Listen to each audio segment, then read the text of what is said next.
தான் அப்பாவோட போட்ட சபதம். அது நடிகர் சிவகுமாரால பறிபோயிடுச்சு அப்படின்னு இப்ப நடிகர் விஜயகுமார் அவர்கள் தன்னுடைய ஃபிளாஷ்பேக் ஒண்ண பற்றி பேசியிருக்கிறாரு. அது என்னன்றத தான் நம்ம இந்த வீடியோல பார்க்க போறோம்.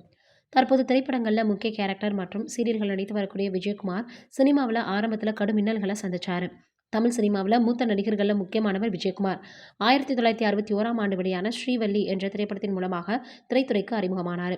ஒரு சில படங்கள்ல நாயகனாக நடித்திருந்தாலும், பல படங்கள்ல வில்லன், குணச்சித்திரம்னு முக்கிய கேரக்டர்ல நடித்து முன்னணி நடிகராக உயர்ந்தாரு.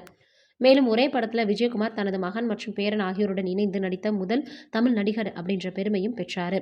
தற்போது திரைப்படங்களில் முக்கிய கேரக்டர் மற்றும் சீரியல்களில் நடித்து வரக்கூடிய விஜயகுமார், சினிமாவில் ஆரம்ப காலகட்டத்தில் கடும் மின்னல்களை சந்திச்சிருக்கிறாரு. 1960ஆம் ஆண்டு வெளியான களத்தூர் கண்ணம்மா என்ற படத்தின் மூலம் குழந்தை நட்சத்திரமாக தமிழ் சினிமாவில் அடியெடுத்து வைத்த கமலஹாசன் அடுத்தடுத்து குழந்தை நட்சத்திரமாக பல படங்கள்ல நடிச்சாரு. ஆனால் அடுத்து 1961ஆம் ஆண்டு அறிமுகமான விஜயகுமார் அவர்களுக்கு போதுமான வாய்ப்பு கிடைக்கல. சினிமா வாய்ப்பு இல்லாததால நாடகங்கள்ல நடித்து வந்த விஜயகுமார், பிரபல இயக்குனர் ஏபி நாகராஜன் இயக்கும் கந்தன் கருணை என்ற படத்துல முருகன் வேடத்தில் நடிக்க ஒருவரை தேடிக்கொண்டிருப்பதாக தகவல் கிடைக்க விஜயகுமார் உடனடியாக அங்கு சென்று பார்த்திருக்கிறார். அப்போது அவருக்கு முன்பே முருகன் வேடத்தில் நடிக்க ஒருவர் அங்கே வந்திருந்தாராம். அவருக்கு மேக்கப் போடப்பட்ட நிலையில அடுத்து விஜயகுமாருக்கு மேக்கப் போட தொடங்கப்பட்டிருக்கு. அப்போது விஜயகுமாருக்கு மார்பகம் முழுவதும் முடியாக இருந்ததால் அதை எடுத்து விட்டு வருமாறு படக்குழுவினர் ஒரு பிளேடை கொடுக்க ஆர்வத்தில் சென்ற விஜயகுமார் நெஞ்சில் பல இடங்களில் கிழிச்சுக்கிட்டாராம். நெஞ்சில் முழுவதும் இரத்தமாக இருந்ததாலும் நடிப்பின் மீதுள்ள ஆசையால் உடனடியாக அதை துடைத்து கொண்டு வந்தாராம். மேக்கப் போடப்பட்டு அவருக்கு முன்பு வந்த நபரும் விஜயகுமாரும் ஒரு காரில் ஏறி படப்பிடிப்பு தளத்திற்கு போயிருக்காங்க. அப்போது காரில் இருந்த நபர் விஜயகுமாரை பார்த்து, நீங்கள் பாலக்காடா அப்படின்னு கேட்க, இல்லை நான் தமிழன், தஞ்சை மாவட்டம். நீங்க எந்த ஊர்னு கேட்டிருக்காங்க. நான் கோயம்புத்தூர்.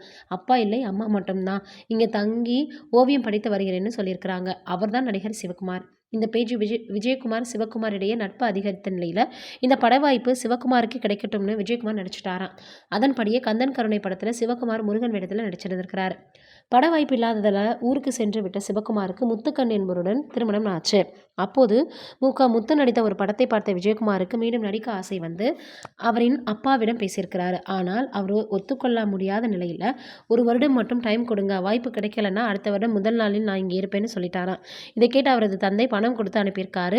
அதன் பிறகு சினிமா தேடி மீண்டும் சென்னை வந்த விஜயகுமார் அவர்களுக்கு பல வாய்ப்புகள் கிடைச்சிருக்கு.